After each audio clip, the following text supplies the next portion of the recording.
The morning light filtered through the thin curtains of our Cedar Rapids house, casting long shadows across the hardwood floors that creaked with every step.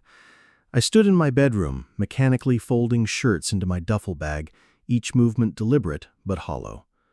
The distant cousin's wedding in Prague, a woman I'd met maybe twice in my lifetime, felt like the flimsiest excuse for international travel I'd ever heard.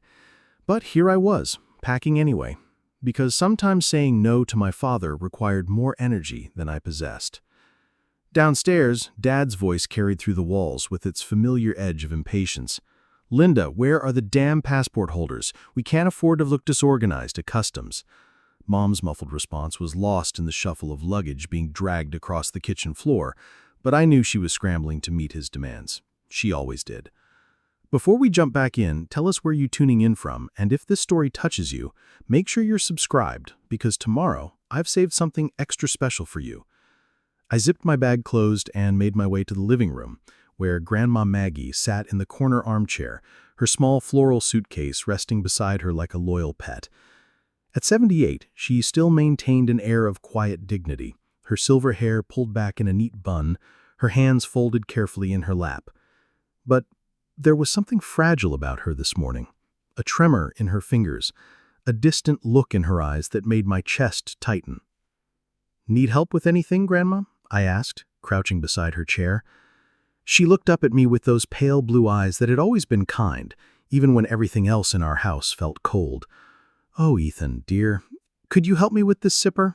My arthritis is acting up again." I reached for her suitcase, noting how light it was. Inside, I glimpsed a handful of carefully folded dresses, a small jewelry box, and a faded photograph tucked into the side pocket. "All set," I said, managing a smile. "Thank you, sweetheart. You're always so patient with me." She patted my hand, her skin papery but warm. "What day is it again? I keep forgetting." "Tuesday, Grandma. We're flying out this morning." She nodded, but I caught the flicker of confusion that crossed her face.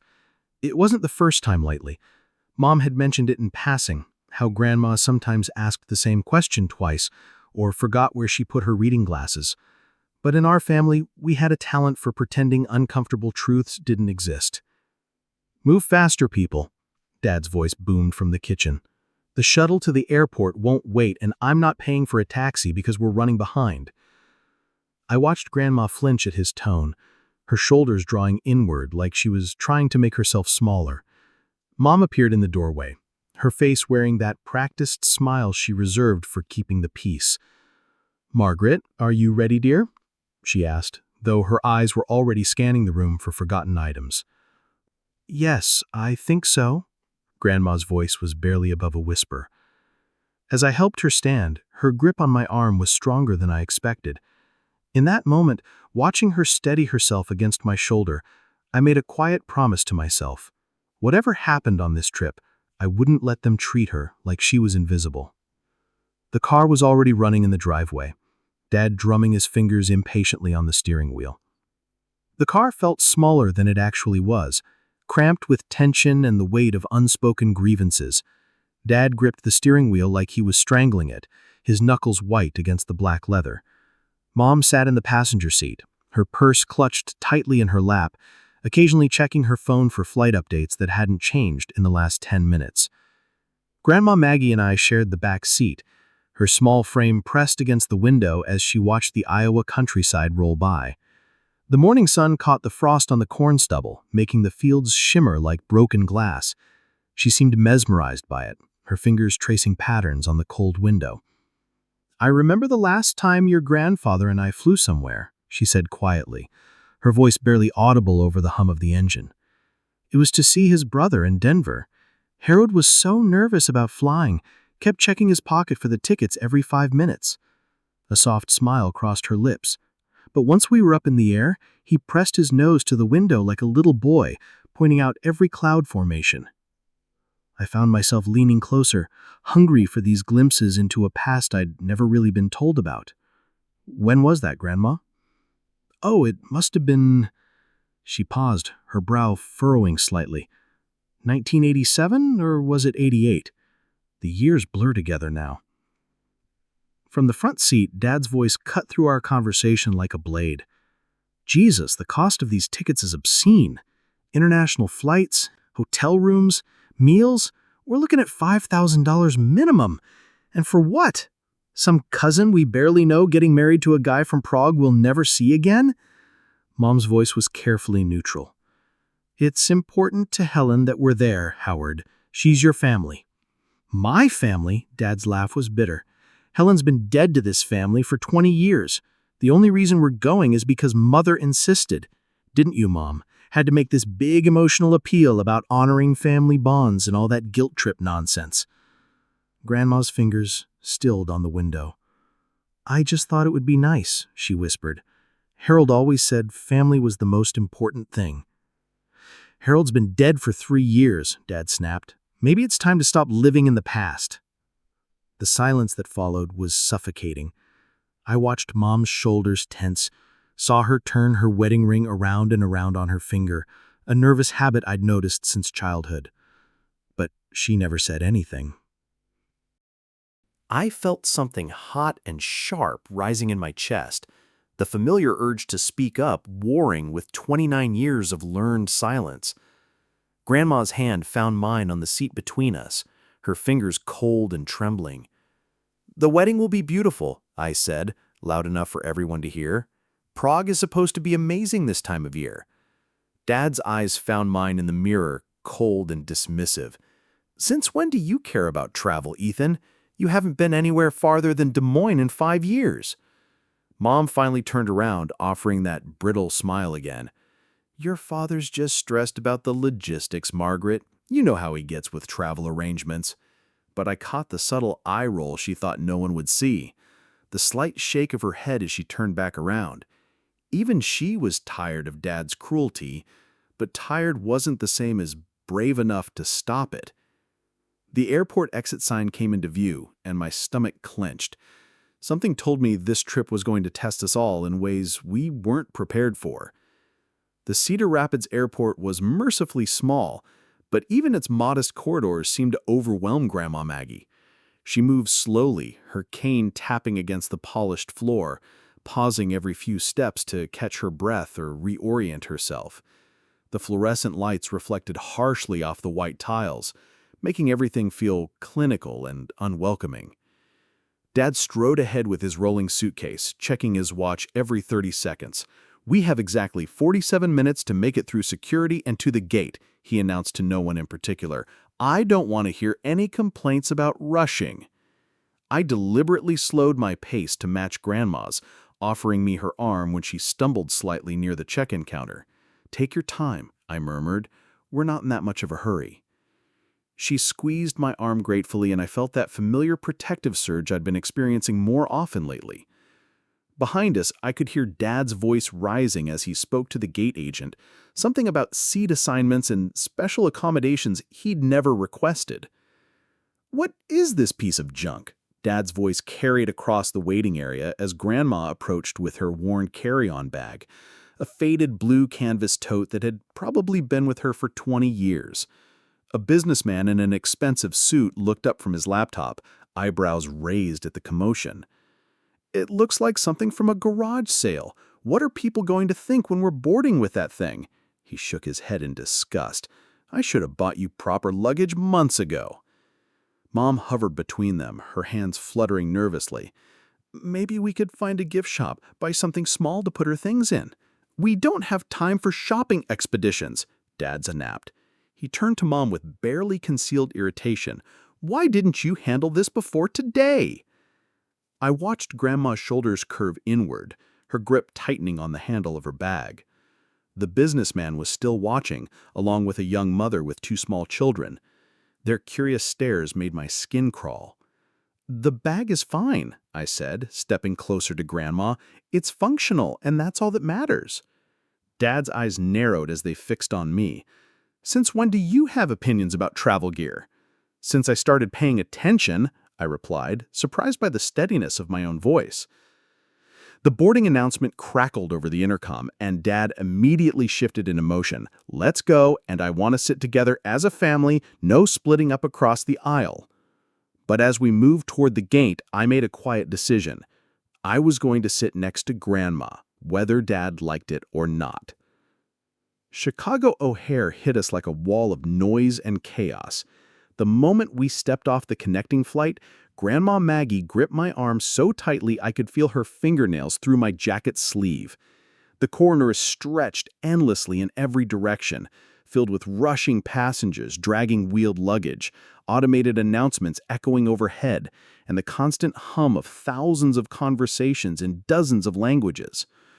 "Oh my," Grandma whispered, her eyes wide as she took in the massive terminal.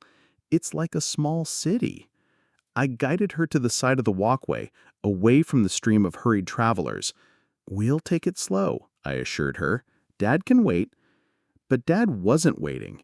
He was already 50 yards ahead, his stride purposeful and impatient, occasionally glancing back at us with visible frustration. Mom trotted beside him, her wheeled suitcase bumping against her legs as she struggled to keep up. "Ethan! Margaret!" Dad's voice carried over the din. "We don't have time for sightseeing. The international terminal is a 15-minute walk, and we need to clear security." A group of teenagers rushed past us, their backpacks nearly knocking Grandma off balance. I steadied her, feeling the tremor in her legs. "Maybe we should find one of those transport carts," I suggested. "I can walk," she said, but her voice lacked conviction. "I just need a moment to get my bearings." The electronic signs overhead displayed gate numbers and destinations in multiple languages: Prague, London, Tokyo, Dubai. But the layout was confusing, with arrows pointing in seemingly contradictory directions. Even I felt disoriented, and I was half Grandma's age with perfect vision. "This way," Dad called from somewhere ahead, but when I looked up, I couldn't see him anymore. The crowd had swallowed him and Mom completely. "Where did they go?" Grandma asked, a note of panic creeping into her voice.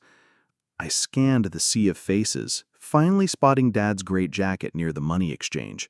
"There," I pointed, "they're by the money exchange." But as we made our way slowly through the crowd, dodging rolling luggage and impatient travelers checking their phones, I lost sight of them again. The terminal seemed designed to separate people, with its maze of shops, restaurants, and branching corridors leading to different concourses. "I don't like this place," Grandma said quietly. "It's too big, too loud. I feel like I might just disappear." Her words sent a chill through me. In a place this vast and impersonal, someone like her could easily get lost, forgotten in the shuffle of thousands of daily travelers. I pulled out my phone to call Dad, but there was no answer. "Don't worry," I told her, taking her arm more securely. "I won't let you disappear. We'll find them." But as we continued through the labyrinth of O'Hare, I couldn't shake the feeling that Dad's impatience was evolving into something more calculated, more dangerous.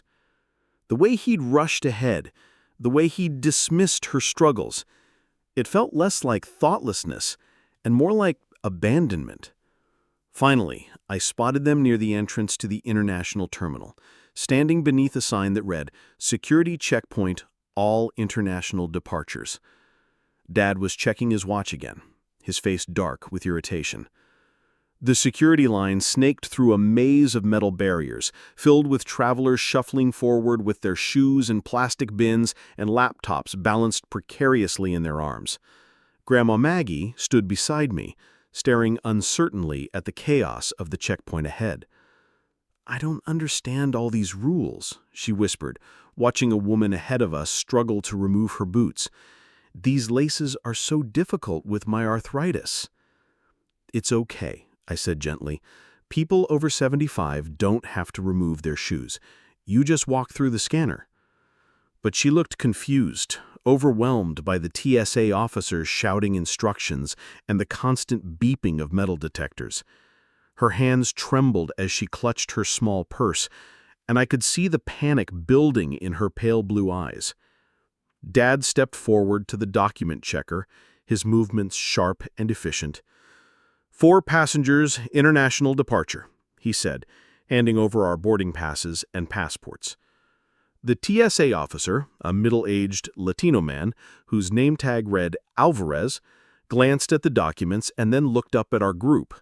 His eyes lingered on Grandma, who stood slightly apart from us, still trying to understand the shoe removal process. "Sir, is this elderly lady traveling with your party?" Officer Alvarez asked, his voice professional but curious. I expected Dad to simply say yes, to hurry us through so we could make our flight. But there was a pause, and something cold settled in his expression. When he spoke, his voice carried a casual dismissiveness that made my blood freeze. "She's not with us," he said clearly. "She must have wandered here by mistake."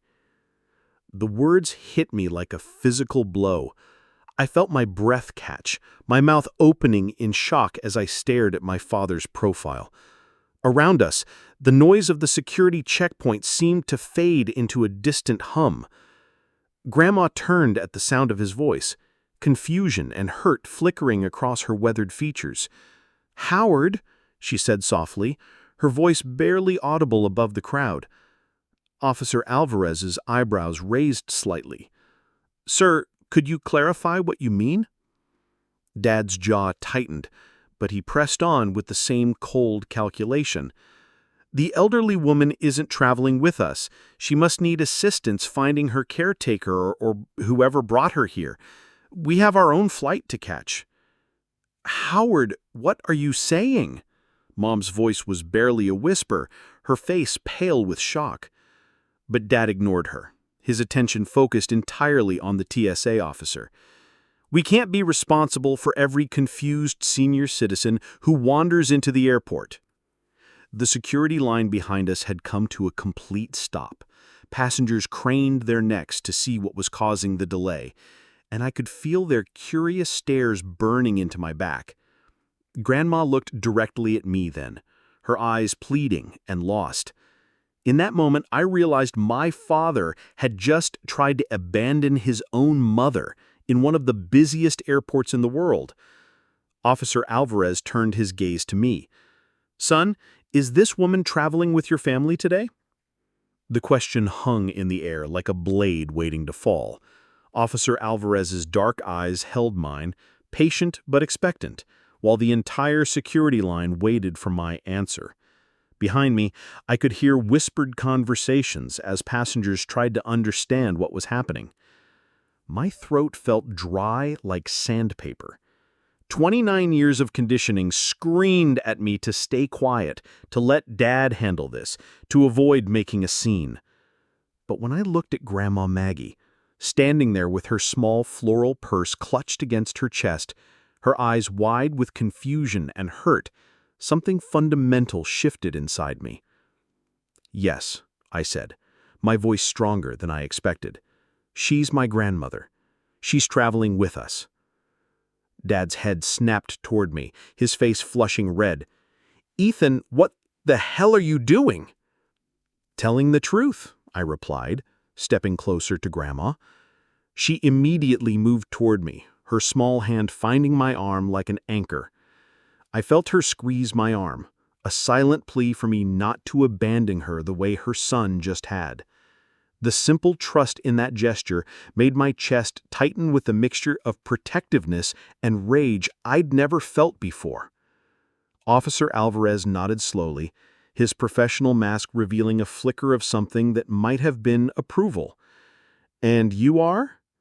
"Ethan Walker. This is Margaret Walker, my father's mother. We're all flying to Prague together for a family wedding." "Son, you're making a damn scene," Dad hissed under his breath, but his usual commanding tone carried an edge of desperation now. Mom stood frozen between us, her face pale and stricken. I could see the war playing out in her expression, the lifetime habit of supporting Dad battling against the obvious cruelty of what he'd just attempted. "Ma'am," Officer Alvarez addressed Grandma directly, his voice gentle, "are you traveling with this family today?" Grandma looked up at me, then at Dad, back to the officer. When she spoke, her voice was barely above a whisper, but it carried clearly in the suddenly quiet security checkpoint area. "Yes," she said. "These are my family. Ethan is my grandson." She squeezed my arm, a silent plea for me not to abandon her the way her son just had. The simple trust in that gesture made my chest tighten with a mixture of protectiveness and rage I'd never felt before.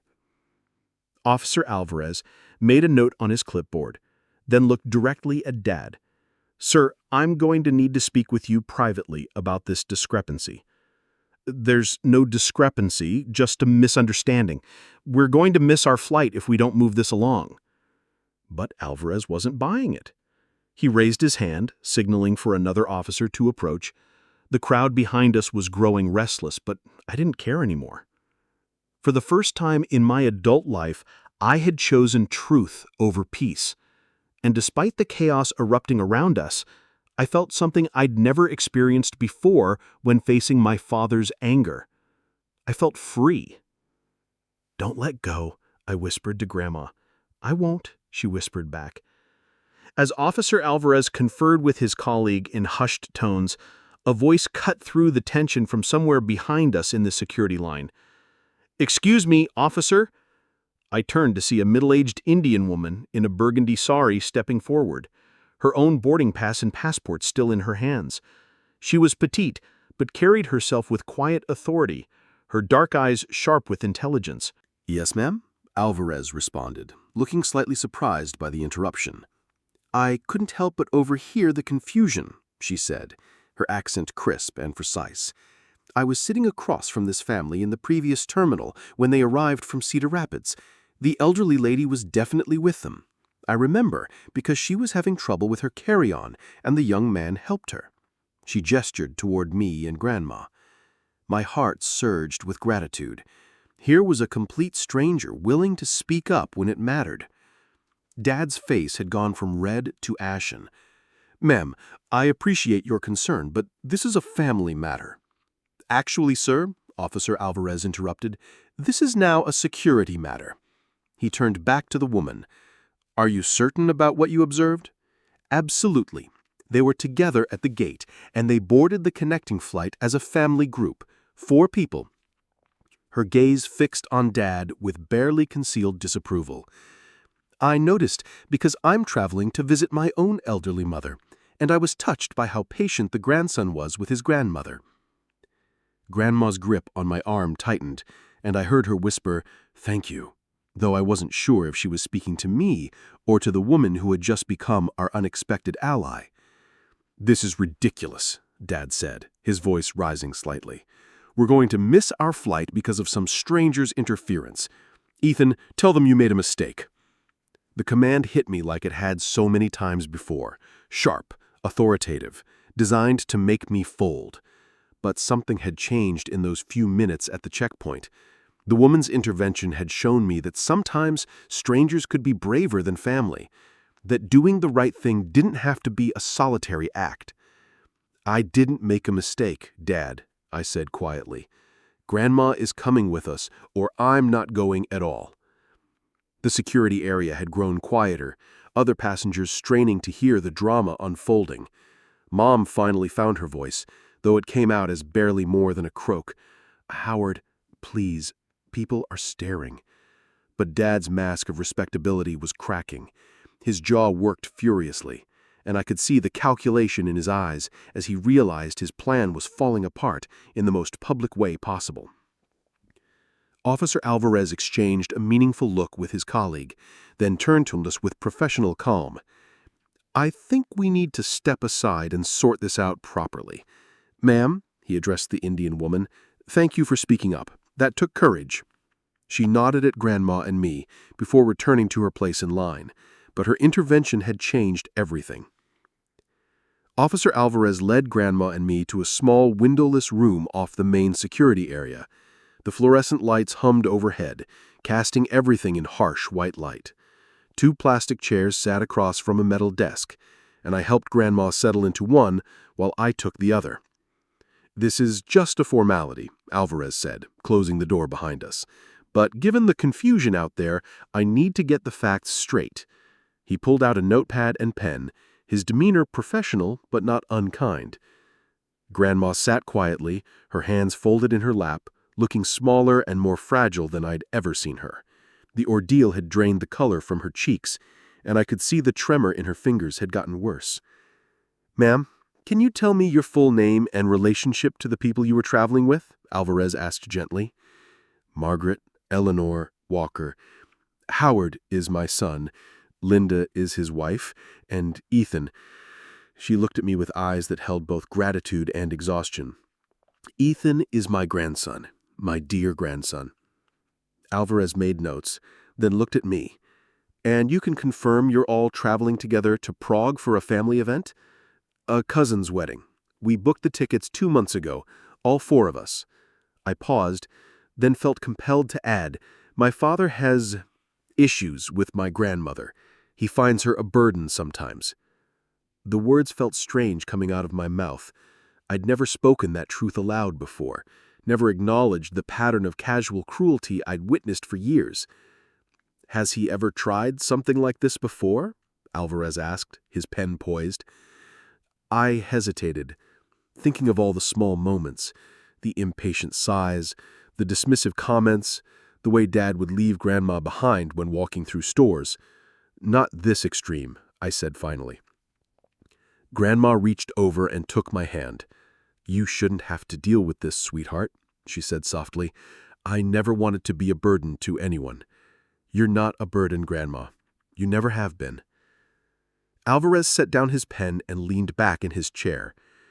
"Mr. Walker, I'm going to clear your grandmother under your direct supervision, but I want you to understand, if anything like this happens again, anywhere, in this security system, there will be serious consequences." I nodded, feeling the weight of responsibility settling on my shoulders. It wasn't unwelcome. "Are you prepared for what this means?" He continued. "Your father isn't going to be happy about this." I looked at Grandma's weathered hands holding mine, thought about all the years she had spent caring for Dad when he was young, all the sacrifices she'd made that he'd forgotten or dismissed. "I'm prepared," I said. "She's my family. Real family protects each other." Alvarez smiled slightly at that. "Yes, they do." When we emerged from the security office, Dad was waiting by the gate like a storm cloud about to break. His face was rigid with barely contained fury, and Mom stood beside him wringing her hands, her eyes darting nervously between the boarding area and the approaching passengers. "There you are," Dad said through clenched teeth as we approached. "Do you have any idea what you've just done?" I kept my arm linked with Grandma's, feeling her lean into me for support. "I know exactly what I did. You humiliated us in front of hundreds of people," he hissed, coming at like this, "women. Everyone saw you make me look like some kind of monster." "I didn't make you look like anything, Dad. I just told the truth. The truth is that your grandmother is becoming a liability. She's confused, she slows us down, and now she's cost us our dignity in a public airport. But instead of supporting your family, you chose to side with strangers. I chose to side with what's right." Mom finally found her voice, though it came out as barely more than a croak.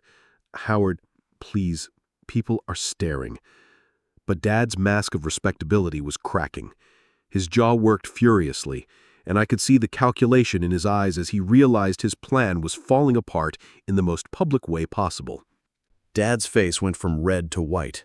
"Watch your tone with me, son. You're still part of this family, and families stick together." "Families protect each other," I said, echoing what I'd told Officer Alvarez. "Grandma is staying with me for the rest of this trip. She'll sit next to me on the plane, room with me at the hotel, and I'll make sure she gets home safely." "Like hell she will." Dad's voice rose loud enough that other passengers began to turn and stare. "I'm not letting you turn this into some kind of hero complex at our expense." Grandma's grip on my arm tightened, but when she spoke, her voice was steadier than it had been all morning. "Howard, stop this. You're making a scene." The irony wasn't lost on any of us. Dad, who had spent the entire morning criticizing Grandma for embarrassing the family, was now the one creating a spectacle. "If you think you can cut me out of family decisions," Dad continued, his voice dropping to a dangerous whisper, "you're mistaken. I control the finances for this trip. I control the hotel reservations. Cross me, and you'll find yourself explaining to your grandmother why you're both sleeping in the airport." The threat hung in the air between us. Around us, passengers were beginning to board, and I could hear the gate agent calling for first-class passengers. I looked down at Grandma, who was watching me with those pale blue eyes that had seen too much disappointment. "Then I guess we'll figure it out," I said quietly. "But she's not traveling alone with you anymore." The plane climbed through the cloud cover, leaving Chicago far below us. Grandma sat by the window in the seat next to mine, her small hand resting peacefully in her lap as she watched the world shrink away beneath us. The afternoon sun caught the silver in her hair, and for the first time all day, her face looked serene. 3 rows ahead, Dad sat rigid in his aisle seat, his shoulders squared with resentment. Mom had taken the middle seat beside him, occasionally glancing back at us with an expression I couldn't quite read, part worry, part relief, part something that might have been regret. "I haven't seen clouds like this in years," Grandma said softly, her breath fogging the small airplane window. "They look like cotton balls scattered across a blue quilt." I smiled at the image. "Grandpa Harold used to say things like that, didn't he?" "Oh, yes, he had such a way with words, always found beauty in simple things." She turned to look at me, her pale blue eyes clear and focused. "Thank you, Ethan, for what you did back there. I know it wasn't easy." "You don't need to thank me, Grandma. It was the right thing to do." "Your grandfather would have been proud of you today. He always said that a person's true character shows when they have to choose between what's easy and what's right." The flight attendant passed by with drinks, and I noticed her kind smile when she saw Grandma and me sitting together. A few rows back, I caught sight of the Indian woman who had spoken up for us at security. She gave me a small nod of acknowledgement before returning to her book. "Are you afraid?" Grandma asked quietly. "About what happens when we land? About what your father might do?" I considered the question, watching the endless expanse of clouds below us. 6 hours ago, the thought of openly defying Dad would have terrified me. But something fundamental had shifted in that airport security line. I'd discovered that standing up for someone I loved felt better than a lifetime of keeping the peace. "No," I said, surprised by how true it felt. "Whatever happens, we'll face it together. And if Dad wants to make this trip about power and control instead of family, then maybe it's time we both learned we don't need his approval to take care of each other." Grandma squeezed my hand, her grip stronger than I expected. "I feel safe for the first time in months," she whispered. As the plane carried us over the Atlantic towards Prague, I realized that sometimes the most important journeys aren't about reaching a destination. Sometimes they're about discovering who you really are when everything familiar falls away, and finding the courage to become the person you were always meant to be. Outside the window, the clouds stretched endlessly towards the horizon, beautiful and free.